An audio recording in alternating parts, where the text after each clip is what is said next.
ang mga pinababang talambuhay, mga salita nagmula sa kalangitan. Ang amang liwanag sa kalangitan, ang mga Isus sa kalangitan na kanilang mga itinuran upang po ipabahagi sa karamihan.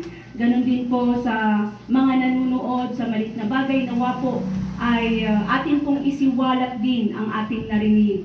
Kung kayo man po ay nakikinig, iyon po nawang ibahagi, i-share po natin itong ating YouTube channel para po ma-reach out po natin yung ibang nasa malalayong lugar na hindi pa nakakapanood po nito, mga kapatid. Okay lang.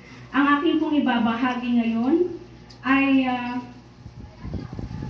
ang kanyang pong pagpanaog. Ang pagpanaog po ng Ama sa Kalangitan noong ika-11 ng Hulyo 2022. Ako hindi isang kawalan o libro, bagay na iyong niyari. Ako ang iyong Ama sa Kalangitan. Magandang kaliwanagan. Ito'y nagsimula sa iyong sarili ang pananalig.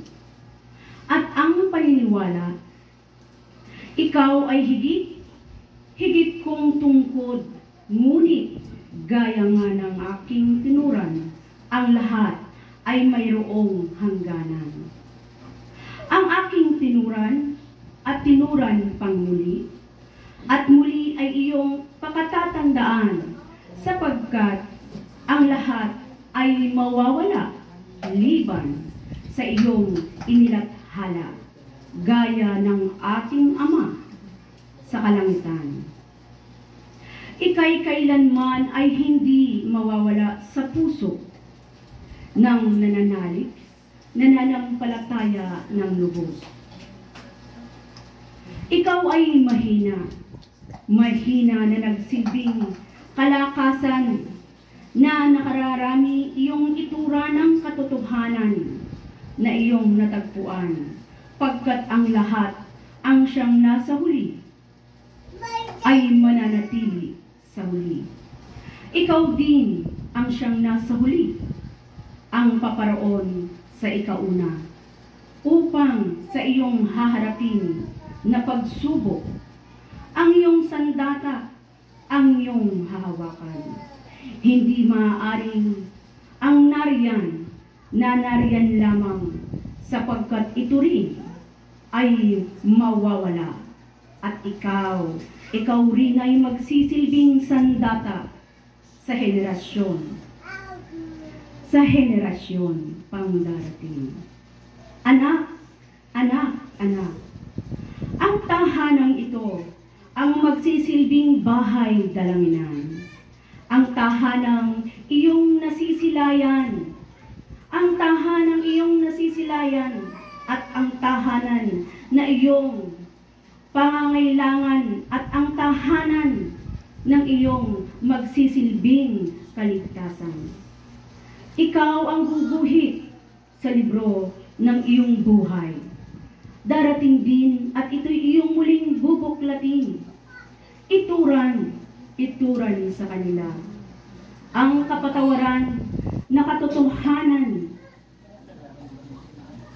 ang iyong ituturang daan na iyong paroroonan. Ako'y naroroon lamang, pagkat ang tahanan na aking paroroonan ay magsisilbing tahanan ng kaliwanagan. Ito'y akin ng tinuran, anak, ang daan na iyong ituturo na siyang iyong paroroonan. Ako'y gagabay lamang, anak. Walang gusali sa lupa ang ituturan na aking tahanan. Ang aking tahanan ay ang iyong puso.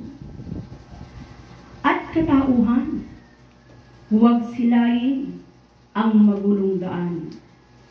Ako lamang ay iyong pagmasdan at iyong susundan.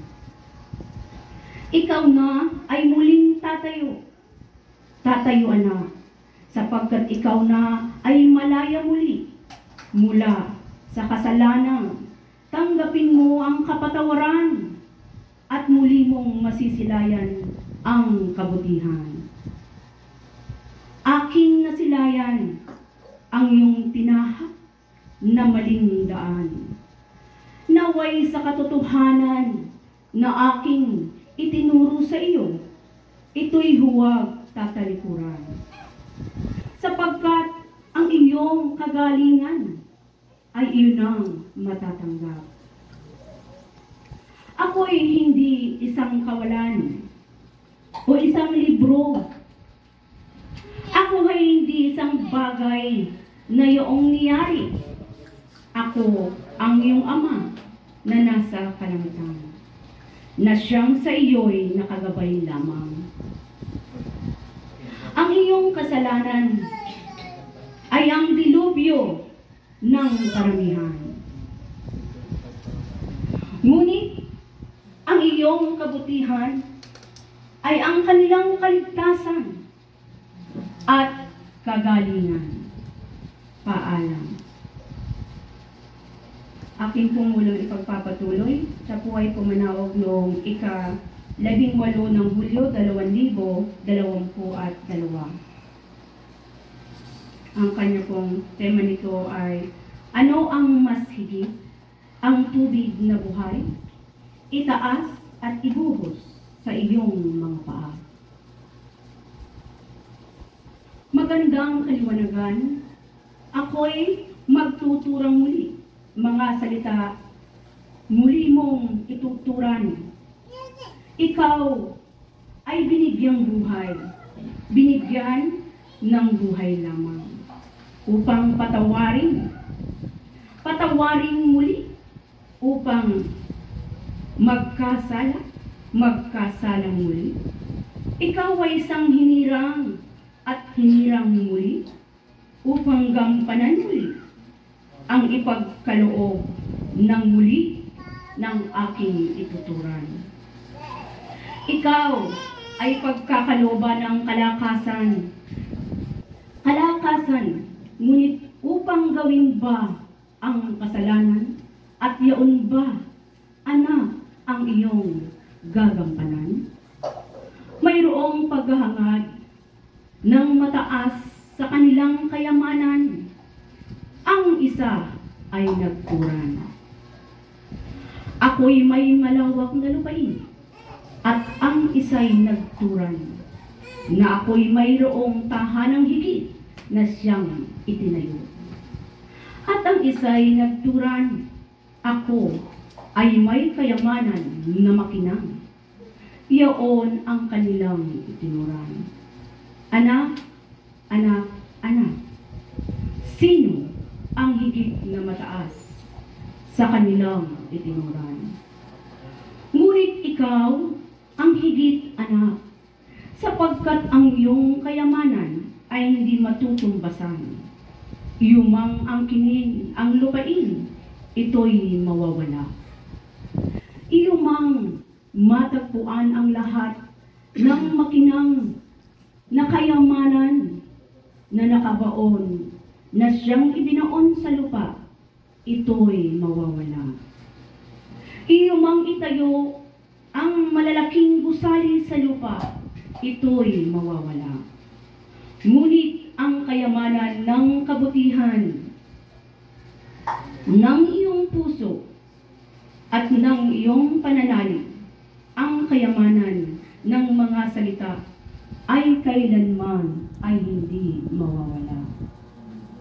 Ang kayamanan mo, nawang haring ay ang iyong puso, ay iyong kayamanang mananatili at hindi ang mawawala.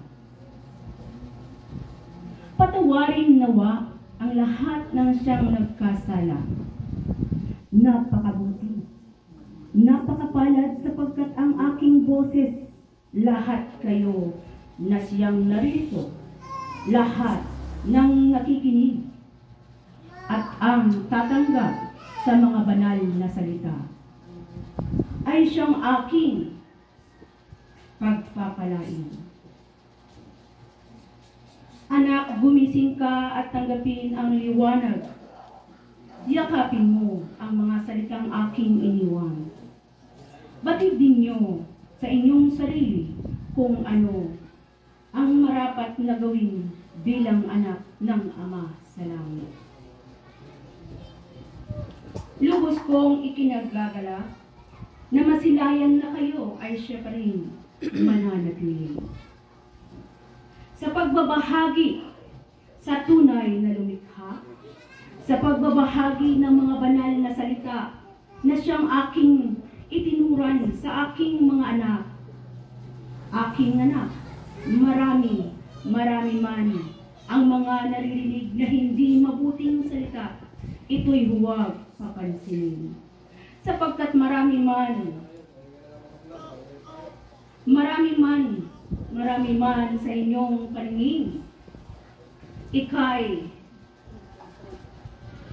nakataas sa aking mga palad, at ang kabilang palad ang siyang magsisilbing pader. Bakod upang hindi ka malapitan ng mga kalaban na siyang sayo'y umuuri. Ilang ulit mang mabigo, ngunit ikaw na siyang tapat sa iyong tungkulin sa Ama sa langit. Ika'y mananatili, aking mga anak. Magpatuloy lamang, magpatuloy. Iilan man ang nasisilayan ng sa inyong malaman na napakarami ang siyang